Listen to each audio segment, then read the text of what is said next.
Bonjour à tous, nous allons vous présenter l'analyse et la refonte du site web du Miller Zoo. La première partie du projet consiste à recueillir de l'information sur l'entreprise choisie et sa concurrence. Le Miller Zoo, c'est un jardin zoologique et un centre de réhabilitation de la faune qui a ouvert ses portes en 2013. Il est situé à Frampton, dans un environnement naturel. On y retrouve 150 animaux de 100 espèces différentes, avec des représentants de la faune du Québec, mais aussi d'ailleurs. Le zoo a fortement gagné en popularité depuis la mise en onde de l'émission Un zoo pas comme les autres sur le réseau TVA. Le Miller Zoo a pour mission d'éduquer le public et de le sensibiliser au respect de la faune. La clientèle cible est très large. Le Miller Zoo rejoint tous les genres et âges, les familles, ceux ayant un intérêt pour les animaux ou le plein air, et aussi bien les habitants locaux que les touristes. Le Miller Zoo a plusieurs canaux de sensibilisation et de contact avec le public, dont son site web, les réseaux sociaux avec Facebook, Instagram, YouTube, les centres touristiques et leur émission sur les ondes de TVA. Une fois le portrait de l'entreprise bien défini, nous avons ensuite effectué une étude de marché afin de déterminer quels sont les différents concurrents du Miller Zoo. Nous avons trouvé une douzaine de concurrents directs, indirects et de substitution, mais nous avons décidé de seulement vous présenter 3 des 4 concurrents directs principaux. Le premier concurrent est le Zoo Écomuséum situé à Sainte-Anne-de-Bellevue, près de Montréal.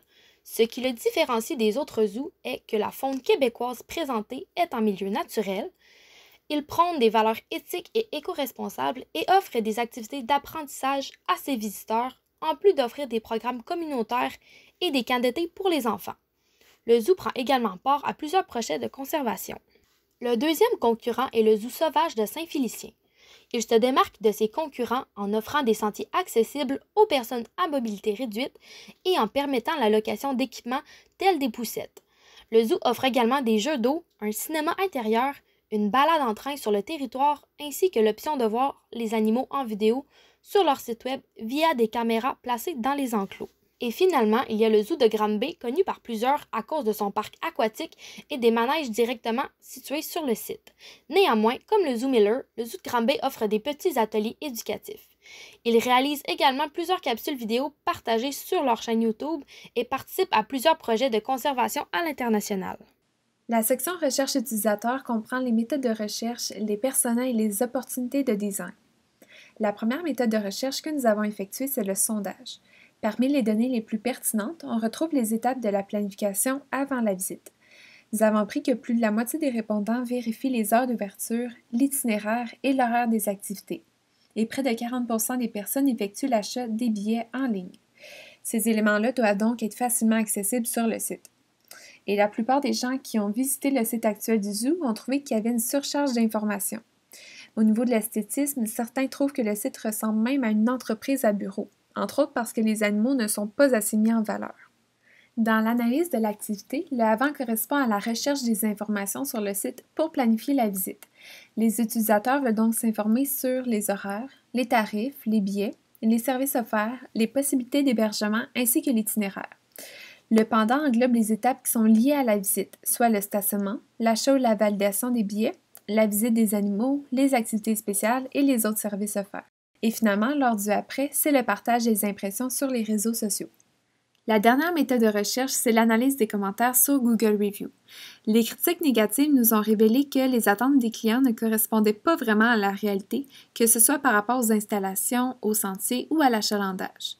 On a constaté que sur le site, il y avait un manque d'informations et d'images pour bien représenter le zoo, ce qui peut expliquer la déception des visiteurs une fois rendus sur place. Pour nous aider à mieux cibler la clientèle, 3 personnes ont été réfléchies. Mélanie Leblanc est notre maman organisée de 3 enfants. Son objectif premier est d'économiser du temps lorsqu'elle effectue des recherches pour une sortie familiale et souhaite s'informer sur les commodités du zoo. Elle va être notre référence lors du développement des pages choisies pour la refonte du site web. Lucas Bégin, quant à lui, est l'étudiant désirant s'inscrire au programme de bénévolat du zoo. Il adore tellement les animaux qu'il veut s'impliquer afin d'acquérir de l'expérience et enrichir ses connaissances. Finalement, Georges Roy représente la clientèle de personnes âgées. Il souhaite planifier sa visite, incluant la réservation d'un hôtel, et voir ce qu'il peut faire aux alentours. En analysant le parcours utilisateur des personas, nous avons conclu que l'absence de billetterie officielle nuisait au sentiment de sécurité, ce qui dissuadait d'acheter des billets. La surcharge d'informations dans la section tarifs et forfaits augmentait la charge d'exécution, ce qui démotivait les utilisateurs à continuer de naviguer sur le site. Le manque de clarté des services offerts créait de l'incertitude, ce qui affectait la planification d'une visite au zoo. L'absence de cartes sur place diminuait le sentiment de liberté et la capacité de s'orienter aisément. Le manque d'uniformité visuelle de la boutique en ligne affectait la confiance envers le site, créait un sentiment d'insécurité et c'est ce qui menait à désister les utilisateurs d'acheter des produits en ligne. Et finalement, le temps d'attente élevé sur place pouvait affecter la qualité de l'expérience et du sentiment de détente de l'utilisateur. La troisième étape consistait à analyser l'arborescence du site web actuel et à en créer une nouvelle. Voici le site web actuel du MillerZoo. Tout d'abord, on y retrouve 2 boutons fixes, présents sur toutes les pages, sur les consignes de sécurité liées à la COVID, puis un lien externe pour le guide touristique de Chaudière-Appalaches. La navigation secondaire contient les onglets Carrière, Contacts, les réseaux sociaux disponibles et le compte utilisateur pour les achats. La navigation principale contient quant à elle 5 onglets. Le Zoo mène aux pages Notre mission, Nos animaux et les nouvelles. Tarifs et forfaits mène vers tarifs et horaires, visite VIP, visite à Cliff et réservation de groupe. Planifier votre visite mène vers la sécurité COVID, la carte, la FAQ, la restauration, l'hébergement, les règlements, l'horaire des collations et la page Comment s'y rendre. Puis finalement, on y retrouve la boutique en ligne. La première problématique remarquée, c'est l'absence de billetterie directe. L'utilisateur doit obligatoirement passer par la boutique pour acheter ses billets, ce qui n'est pas nécessairement très intuitif. Cette problématique se répète aussi dans les tarifs et horaires, où on y mentionne les tarifs sans rediriger l'utilisateur vers l'achat de billets ou lui donner des indications sur comment s'y prendre. En général, les sections ont une organisation et une hiérarchie non optimale de l'information. Elles apparaissent aussi trop chargées à cause des éléments de décoration superflus, ce qui n'encourage pas la lecture. Finalement, un manque de pertinence a aussi été détecté pour la section Règlements, qui ne contient pas les règlements généraux, mais qui fait uniquement mention de l'interdiction des chiens. Pour ce qui est de la page d'accueil en particulier, on y retrouve la bannière d'en-tête qui mène vers la page des animaux et l'hébergement normandin. Ensuite, il y a le contenu principal qui rappelle les autres sections du site web, comme les animaux, les collations, les nouvelles et les différents types de visites disponibles. Puis il y a le footer.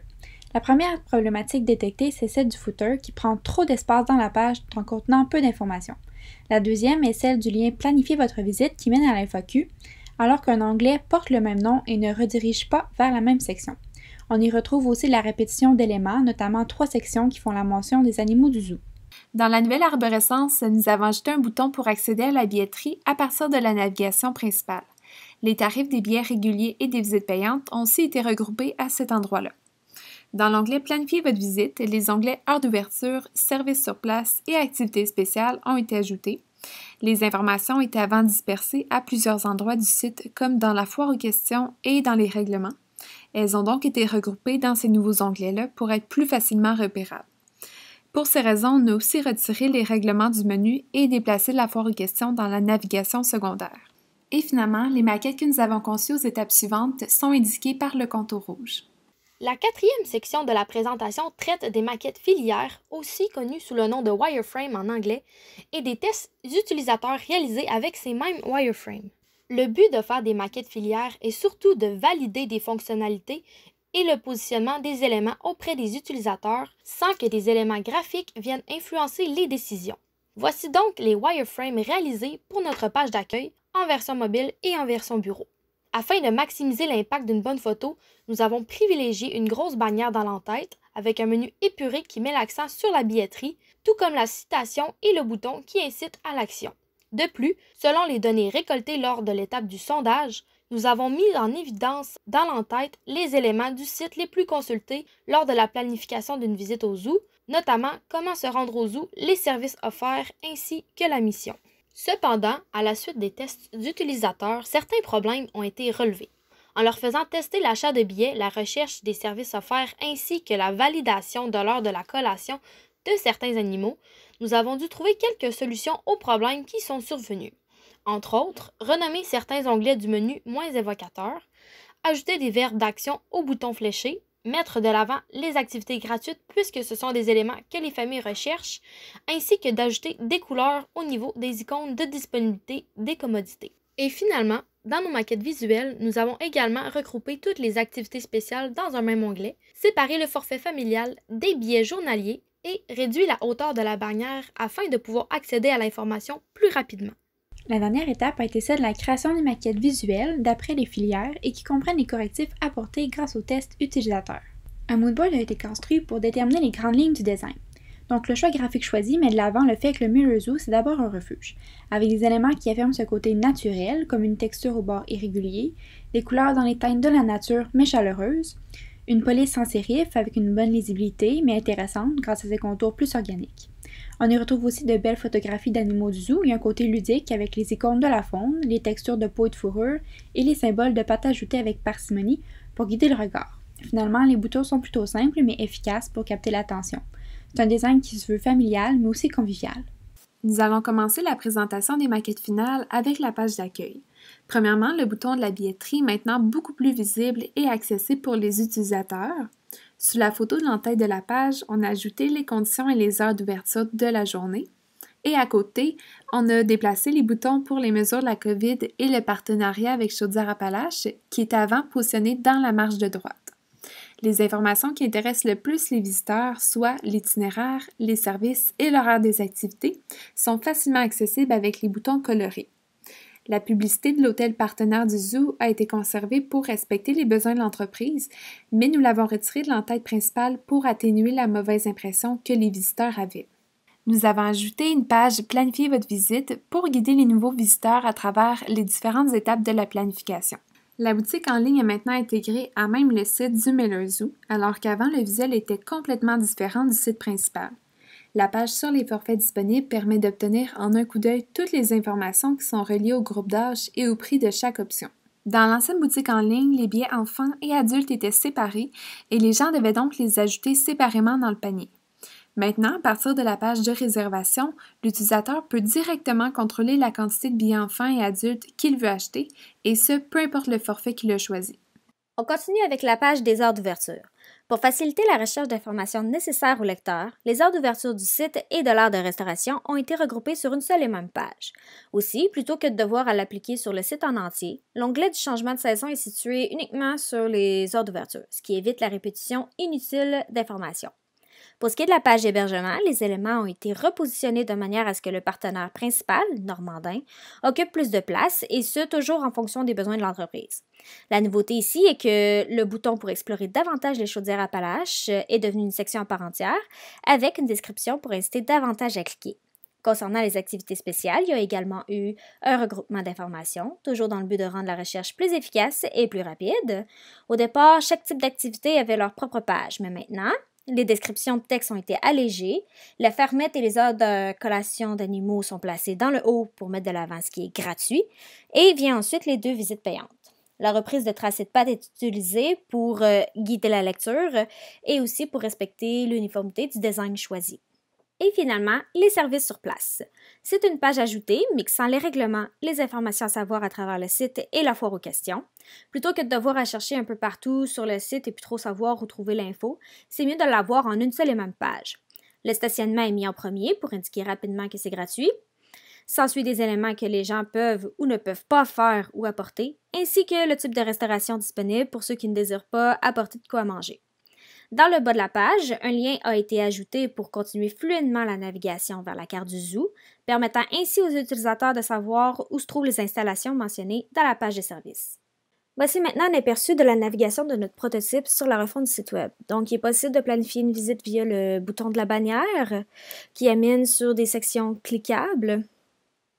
Par exemple, les services sur place. Donc, on a stationnement, commodité, ce qui est important, la restauration et le bouton qui mène vers la carte du zoo. Le logo ramène vers l'accueil. Les services sur place sont également disponibles via cette section. Sinon, on peut voir la collation spéciale via la section d'à côté. Chaque animal a leur heure de collation, les activités gratuites et payantes. On peut aussi planifier sa visite via l'onglet de la navigation principale, les heures d'ouverture par exemple. On peut voir les heures via les saisons dans un onglet. On peut également naviguer avec le fil d'Ariane. Par exemple, ceux qui veulent rester un peu plus longtemps, voir les alentours, on peut aller dans les hébergements ou voir encore les Chaudière-Appalaches. On peut également acquérir ses billets via la billetterie ou encore la boutique en ligne dans la section billets.